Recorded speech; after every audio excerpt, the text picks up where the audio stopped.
Hey, everybody, welcome back to our next episode of the Legacy Liftoff podcast by Dronadair. I am very excited today to have a special guest with me that is a longtime friend, but it's been a little bit, Taylor. It's since we caught up, so very excited to have you on. Taylor Horsager, sorry, is someone that you know what you started in the commercial aviation industry, but kind of worked your way throughout the drone industry in different ways. And I'm very excited to have you on today to kind of learn more about you and your story. So thanks for joining us today, Taylor. Yeah, thanks, Cody. Good to be here. And yeah, I'll definitely say at this point in the game, I'm not sure that there is a correct or traditional pathway to get in the drone industry, right? For those of us that have been in it, it feels like, it's been around forever, but in reality, it's still pretty early stages, right? I know it's wild. Someone asked me that, and literally, I got like 3 messages in the last like 3 days. It's like, hey, have seen you do your thing for how long, and you're in the industry for a while. Do you still think there's opportunity? It's like, yes, absolutely. Like we are still not in its infancy stage, but very early on, right? So yeah, I don't think there is a traditional way, and it's one cool way that we can all make our own path, and that's kind of why I wanted to start this podcast is learn about all those cool people in the industry that are making their own path and leaving a legacy their way. So yeah, Taylor, I mean, I know you're a UW Madison guy. Go Badgers! They just pulled off a pretty big upset against Marquette last weekend. This isn't a sports podcast though, so we won't get into that. But you know, you went to school for aviation, right? Like you started in as a commercial, kind of in that space, right? Did you always have like a love for aviation and that, or what kind of led you to that path? I guess starting off.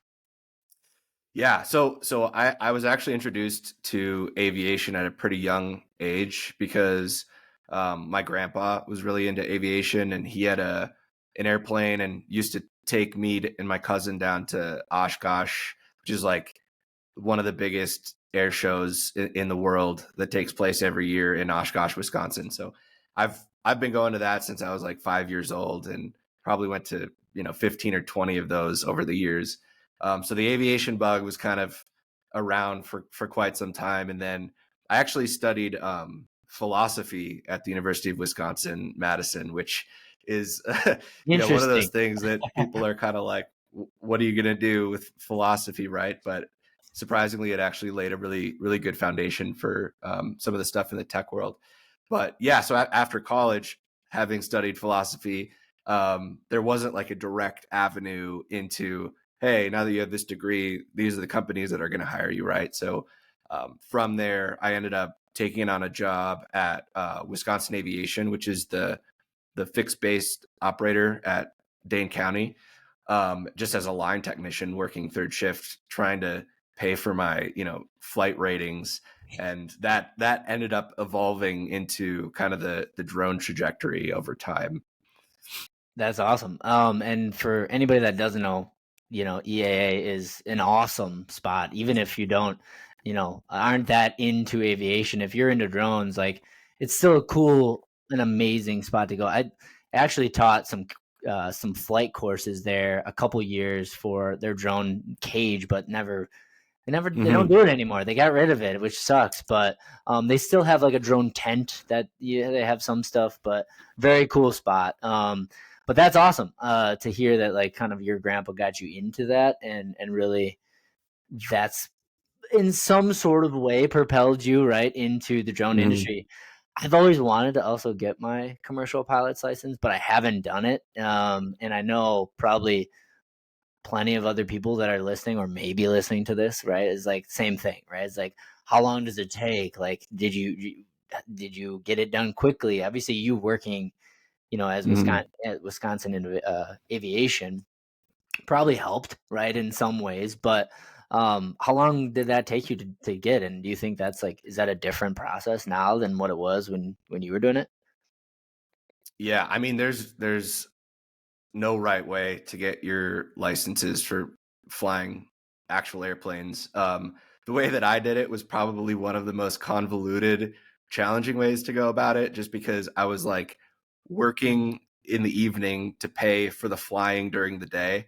But I actually started doing some lessons over the summer before my senior year of college at the airport where my grandpa had his airplane, and kind of got my feet wet. And then I picked it up again in Madison and basically went from getting the private, which is your kind of baseline license, to getting the instrument rating, which opens up a lot of doors, and then from Yeah. there moving on to the commercial and eventually CFI. But the last two items kind of took place as I was working as well. So it was not the most direct path. Took a lot of time. I flew 20 different training airplanes, which I've talked to people that are like, yeah, I flew the same plane all the way up through rating X, and it's like, wow, I'm really jealous, because you just get so used to Yeah. that aircraft. You don't have to think about that, like, oh, where's the fuel pump in this plane, whatever. But yeah, man, if I end up moving back to Milwaukee at some point, we can get your private knocked out for you. There we go. That would be awesome. I would love that so much. Were Yeah. drones even like a thing, like on your mind back then? Like, was it while you were going through this and getting was it something that like you thought, or you even were you flying for fun back then? Were you like thinking about drones in any sort of way? I wasn't. I mean, as a kid, I was like really obsessed with Microsoft Flight Simulator and Nice. that stuff, which doesn't have like a direct connection to drones. But I ended up, when I was working on the flight line, I ended up making a connection, or rekindling a connection, I should say, with Chris Johnson, who at the time was an associate professor at the University of Wisconsin in the engineering department. And he was doing some really cool stuff with flight simulation and building out like a private pilot course for some of the engineering students. And so I just reached out to him. I was like, hey, I'm working on, forget what rating I was doing at the time, instrument or commercial. And I just, asked him if I could help him in any way. So I used to go to his lab a couple days a week, and would basically build out, question banks based on the FAA's just massive list of questions, which was good for me to study. I was definitely sharp at the time. But when I go to his labs, he had these drones sitting around in the lab, and I was very intrigued by it, and kind of just was asking him, hey, what are you doing with these? This isn't like directly tied to manned aircraft flying or whatever. And come to find out, he at that point in time was acting as a consultant for American Family Insurance, which coincidentally had a hangar on the airport, like 5 doors down from the Wisconsin Aviation where I was working. So I'd fueled up their jet before and was kind of familiar with their presence. And so he was working with the innovations group and to some extent the flight department.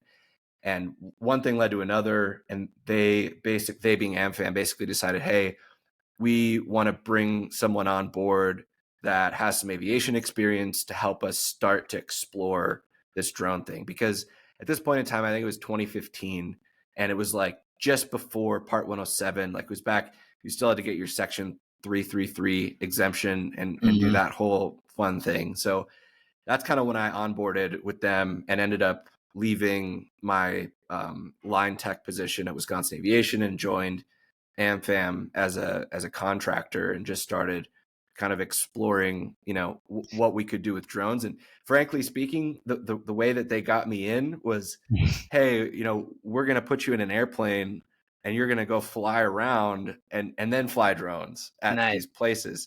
And that never happened. I did actually get to fly an airplane a little bit, but for something completely different. They lured you But in. yes, they did. They did. They got me. Nice. I mean, that's a good life lesson though too. Is like you were just curious, right? You were going in there, putting the extra time to stay sharp and go to his Mhm. labs. And Chris, he also, I mean, he's pretty instrumental in a lot of ways, I think, in the Wisconsin, drone market. I mean, he started, right, the Wisconsin Drone Network, I believe it was, right, for also response and like emergency service type stuff, and kind of building up that network of pilots, which is an awesome also thing to be able to have that capability, right? Because the amount of times we get calls too is like, hey, missing dog or missing cat or missing whatever it is, right? It's like quick response is awesome in those senses. But I think it's a cool segue, as you mentioned, like AmFam, right? Is like how you got into that, because for some people and for most people probably looking on the outside in, it's like that's a pretty big jump, right? It's like you go from working as a line technician to Hmm. now helping AmFam, which is one of the largest insurance providers, and native to Wisconsin, right? Be able to explore this opportunity of what at the time was like very new. We're talking about infancy stages now. We're talking like pre-infancy stage, right? Um, of that technology. So I guess you got the job. Like what, they lured you in by saying that it was going to be some flying, but what did those first like couple months or look like? Like what were you working on? How were you exploring? Were you exploring the technology as yourself because you had just gotten really introduced to it, Hmm. right? I mean, in a lot of ways. So was that kind of a lot of market research up front, or how are you kind of approaching it in those first, say, 6 months? Yeah, I mean, it ended up being a really good fit for my personality, just because I'm naturally curious and entrepreneurial. But at that point in time, it was extremely blue sky. Like Yeah. they had a Phantom 4, and then I think they had some like other kind of off the cuff drones that I can't even remember what the manufacturer was at this point. And GoPro. they had, yeah, like The something old something GoPro just or pair, yeah. something random. And oh yeah, they had an M100 that just looked like this Frankenstein, Nice. with a little gimbal on it that used to be on the Inspire One. I'm like, what? Anyway, Yep. so nobody really knew what was going on, and the flight department where I was, ended up working, had a bunch of Gulfstream captains that were like moonlighting, kind of spending a little bit of time tinkering with drones. That really was not the priority, to put it Yeah. simply. And then American Family as a whole had, they had the innovation group that had been like kind of experimenting with what they could do with drones, but that's naturally a very exploratory kind of area in the business with not a lot of practical application necessarily. And then the claims group, which ultimately ended up being like the power user of drone technology out in the field, they were also kind of starting to get their gears turning about how to use drones, and were at the time making some strategic investments with partner universities, trying to build out some proprietary technology that kind of turned into this whole other thing. But long story short, what I ended up doing was spending time trying different airframes, from the Phantom to the Mavic. What was it at the time? I think it was just the Mavic. Yeah, it was just Um, like the Platinum or the original Mavic, right? right. Yeah. Just when that came out, that was a really big deal because all these adjusters who are going out, didn't need to lug these massive drones around. There were people. There was one point in time where they were carrying around Inspire 2s in these like Oh, man. big gaudy cases that they had to wheel everywhere. It was not good. Showing But up to anyway, a so homeowner, right? I mean, showing up to a home with that thing is like, yeah, you're inspecting my roof or my, structure. It's like, what? yeah. No. Like, especially when they're so new, it probably scared most people. Oh yeah, there was definitely some public perception obstacles that needed to be cleared. Um, but yeah, so I was really focused on how does the technology perform from like a safety standpoint and efficiency standpoint. And then on the flip side, also looking at like, okay, what software is available? How can we leverage some of the marketplace to make this kind of fit the need for the average adjuster? So that was kind of like the first little bit, and eventually my kind of role evolved more into compliance and saying, okay, this is what our flight operations manual looks like. This is our standard operating procedures. Leading trainings, working with people to make sure they get their 107 done, and if somebody flies in a LANT zone without getting authorization, like having that conversation with them about why we need to do that.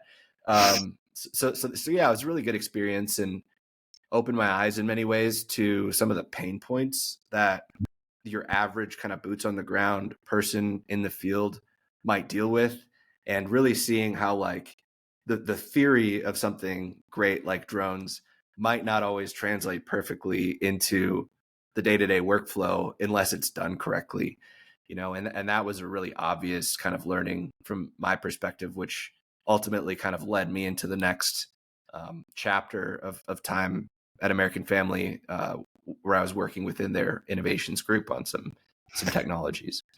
Yeah, and I think that's a great point, right? Is like everybody, and even today, right? It's like I'll get asked like, "Hey, you're a drone. Like, what, you take pictures, right? Like you take videos. Like, what is it, right? Like, what do you do?" And I think even as an industry, like we still are in that stage of like education, because a lot of people just don't know what they don't know about drones, right?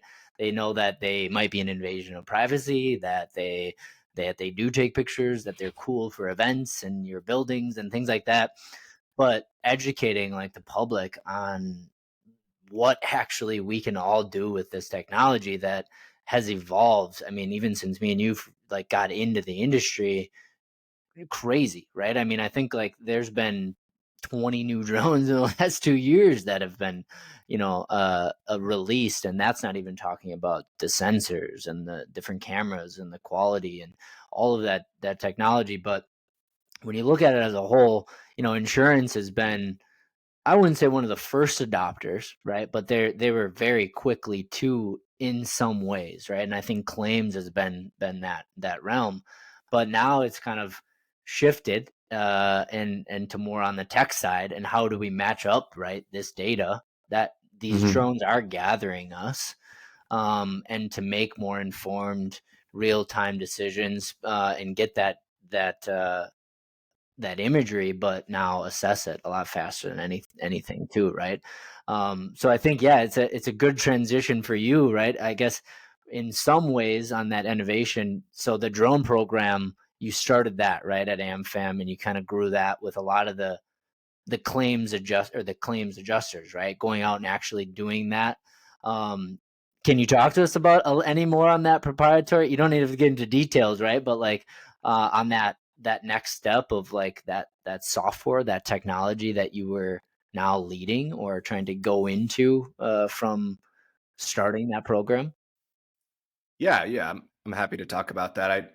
And just to clarify, like, so the kind of the investment that I mentioned that that they had made at that point in time, was it was more on the hardware Hardware, side, yeah, and like trying to figure out, it was kind of this dance between, is the market going to move fast enough, or do we need to build something that does what we think that we need it to do? And right. there might have been some over engineering that happened. I don't really know, who's to Always, say.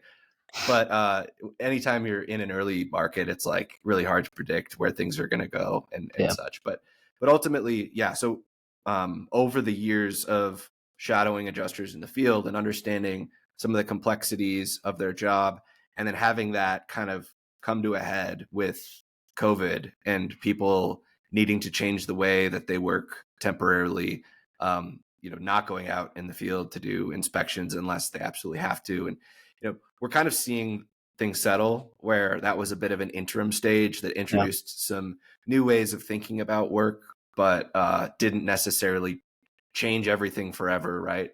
But ultimately, what we were trying to solve for in the innovations group, which was I should say, what I was focused on was a company that we were trying to build from within the walls of American Family. And they had a startup studio, which is kind of like a bit of a novel concept in that, they're trying to incubate and provide resources and build this thing from the inside out, and then right, deploy it to the market in a way that like aligns strategically with the goals of the business. And we were trying to focus on building a tech stack that assisted desk adjusters with processing third-party inspection data captured through drones and other devices, and then translating that into an estimate, which is the ultimate kind of objective of an right. adjuster, is to say, okay, what does the insurance company owe the claimant here? Hmm. So that was kind of what we were focused on. Learned a ton of stuff. Um, Ultimately, I don't think it ended up fully rolling to the point that anyone was hoping for, but it did kind of change the trajectory of the business model from American Family's perspective. And on a personal level, it gave me a ton of experience in building software and learning more about drones and their pros and cons. And I think this is where we started working together as Yeah. well. So that was really fun. It's funny too. I was thinking as we're talking, you're talking through about it, because like that is where we met, right? Is like we kind of, I think we first reached out, and we were trying to figure it out before this call, before the podcast started. But Yeah. I think it was a mutual connection that had introduced us to one another, and then I had reached out because at the time we were brokering pilots out all across the United States, and that's kind of where we had started our relationship, kind of at a good time, I think, for both of us. But it's funny now that like you're talking through your story, is like I was kind of doing that same thing of like learning, and we were doing in a way which has now led me to build a software Mhm. platform, which is kind of funny because you were doing it at the same time in a different way. But those learnings and those teachings, I think, are important across the industry in so many ways, though, right? It's like there's problems out there, but how do we take practical applications and learnings Mhm. from you going out and shadowing adjusters, right? Like you're learning firsthand what works and what doesn't. And I think Mhm. that's kind of just a smart and intuitive way to approach anything, not even if you're in the industry, but a way to learn and kind of figure out where those problems lie, and then take action on a solution, which is a whole nother thing, right? It's like you taking the actually doing it. But um, it's cool because now you, right, like I don't even know if I've ever heard actually the story of like what I remember you like reaching out to me and saying like, "Hey, I'm no longer there. Like this is your contact," and you moved on to now, which is still, I believe, your current position. I don't know if you started as director of product or if you've moved into that role. But I know that now you're with Loveland Innovations, which is very pioneering on a lot of technology and the tech stack side of with insurance and a couple other industries. But um, how did that kind of happen? That transition from, all right, hey, this isn't maybe necessarily going the direction that maybe, I don't know, you had hoped or you had thought, or it wasn't, it wasn't at the speed or whatever it was. I guess I don't necessarily know, and would love to know as well. But also, did you reach out? Did they like how did that? Because it's always fun to, I think a lot of times pilots look is like, how can I get drone jobs that aren't me Mhm. going out and hustling? Because not everybody is in sales or want to do their own thing, right? So it's like, how can I get a drone job in a different way too? And so, yeah, how did that happen? Totally. Yeah.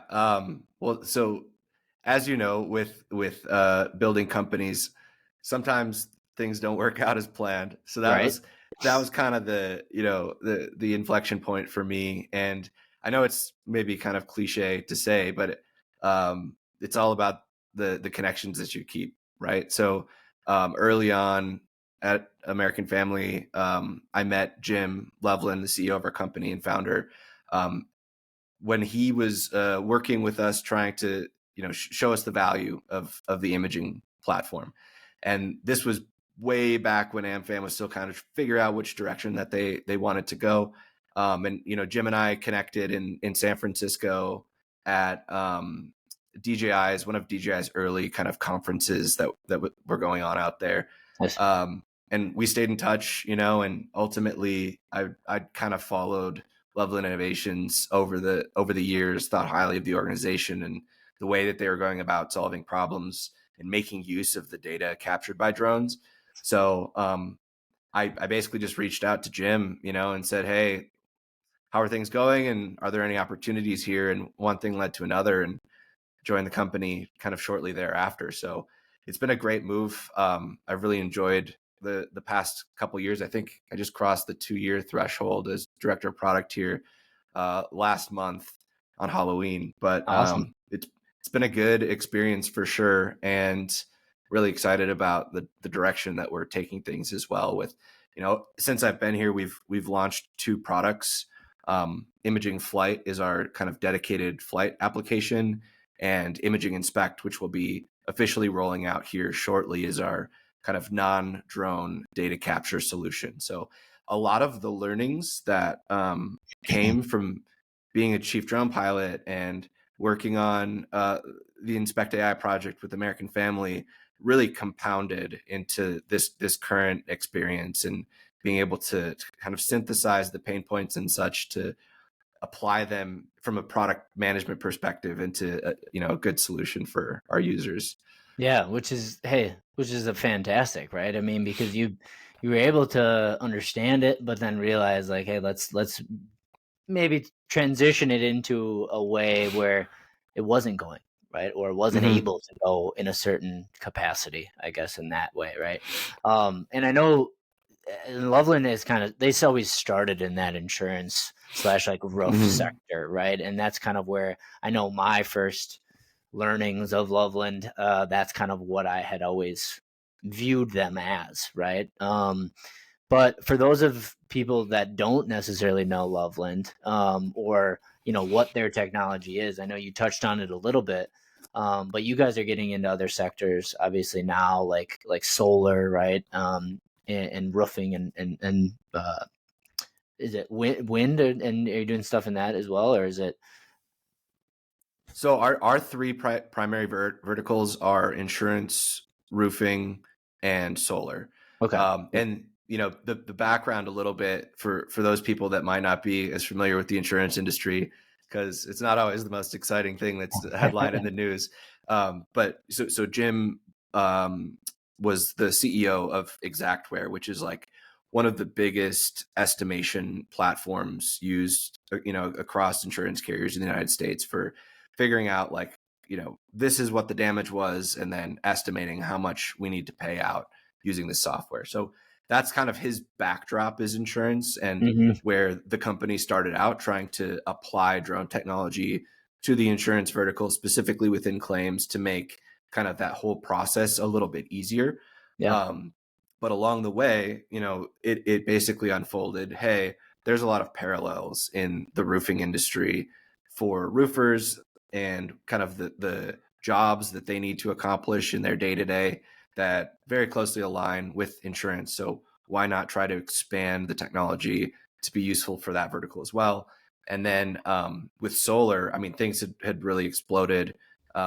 Prior to NEM 3, there was this really big wave of people kind of installing solar all across the country. And our technology has proven useful in that vertical, because site surveyors can do an inspection of a property and get really high quality measurement data that can then be used to design plan sets, which the value of having that versus just kind of trying to use a tape measure or measure on satellite imagery is you don't have nearly as many situations where your measurements were off and you have to spend thousands of dollars kind of redesigning and calling off teams and doing all this stuff. So it's been really fun to kind of dip my toes in the solar industry, just because of there's a lot of good that comes with solar and green Absolutely. energy and everything. So it's really really cool to see drones kind of being applicable to that space in addition to insurance and roofing. Yeah, and I mean, I think of it too from naturally from a drone pilot's perspective. Like, if I'm already in one of these industries, right? It's like I could adopt your technology to ultimately, make myself more uh, accessible or marketable to certain companies and clients, as well as using it as a tool to get maybe some of these larger, maybe Mm-hmm. businesses to sign on with me or whatnot to provide them a better quality, or additional service offerings that maybe they weren't able to in the past, right? Mm. And that's from a pilot's perspective, but you guys are focused obviously in those three industries. Where do you think, and this is something that I always love asking people, is like, where do you think, one, that you'll be in 5 years, but two, as an individual, as like in this industry, and kind of how you want to, leave a legacy and what that legacy would be. Um, I guess I'll ask that one first, and then I'll ask the next one after that. I want to hear that one. So are you asking like if I were to be able to leave a legacy on the industry for drones, like what would that be? Yeah, and it doesn't have to be, it's just like, how are you really providing people with continued, right, education or resources or Hmm. tech in some sort of way for you, right? That like you're providing this legacy that on the industry, or this Hmm. insight into something that maybe you're doing it your way. Totally. Yeah. I mean, at this point in my career, I think the thing that I would be most excited about kind of leaving behind is um, closely connected with Loveland and the imaging product, and just, I guess, simply put, just creating like the most elegant and user friendly and efficient inspection application that can be useful for the three kind of industries that we've talked about. I am a really big proponent of user centric design. I'm a big fan of Marty Kagan and his book Inspired. And I just think that there's so much value in like building a product that is naturally kind of, coinciding with the job that you need to accomplish. Hmm. And, being able to build something with the various perspectives that I've been fortunate enough to have, and, drive towards that goal of making something where it's like, hey, this drone is just an extension of what I need to do. And it works smoothly. It's not this kind of whole other thing that I need to wrangle in order to get my job done. That automation and that ease of data flow and analytics and all that stuff specific to our verticals and use cases. If I could help play a part in nailing that, I think that would be a pretty cool thing to have contributed to the space. I mean, if I had a vote, I would say you have already to this point, right? You've been able to kind of move the industry in some ways, in that way, to kind of lean in to more of that technology and understand that it's there. And I think that's a huge thing. So, I would Well, say, thanks, man. yeah, absolutely. The thing I'll leave us with, because we're a little bit over a half hour right now, is from your perspective, and you might be biased on this, you might not, right? Depending on I know where you're at, but from an industry perspective, if I'm a new pilot or if I'm an old pilot, right? Like, where do you think that the industry is going? I know there's some big things out there yet that we, like BV loss and drones in a box and certain things like that, that are the big topics to discuss in certain ways. But where would you say the industry is headed, and where that next big opportunity would lie? Hmm. Yeah, it's a really good question. In my experience, which is of course limited, I found that drones are kind of akin to the latter in the insurance and roofing world, and there are absolutely scenarios where there's companies that exist today that are ladder assist companies, and they go out and use their big ladders to get access to roofs to take pictures for insurance carriers. But those individuals, and I'm not meaning to downplay this at all. Like there's a total market for that. But for those individuals that have additional skill sets layered on top of having this tool, Hmm. I feel that from what I've seen, the opportunities um, tend to be a little bit greater in that they can layer those things together and provide this kind of niche service.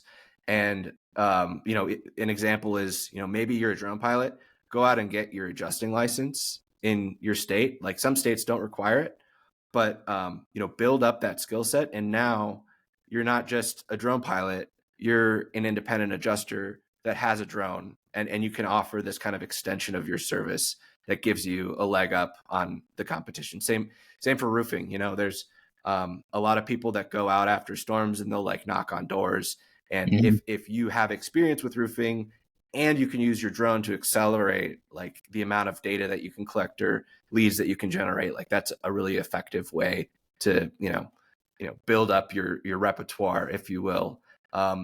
Beyond that, though, I would say is like if you can find your niche, that's really gonna lead to a lot of business for you. And sometimes I think in the drone space that can be synonymous with like, how much do you spend on your hardware and what kind of sensors do you have or what kind of software are you paying for? But ultimately, if you can nail down a niche, that kind of will give you a foundation to build up your clientele.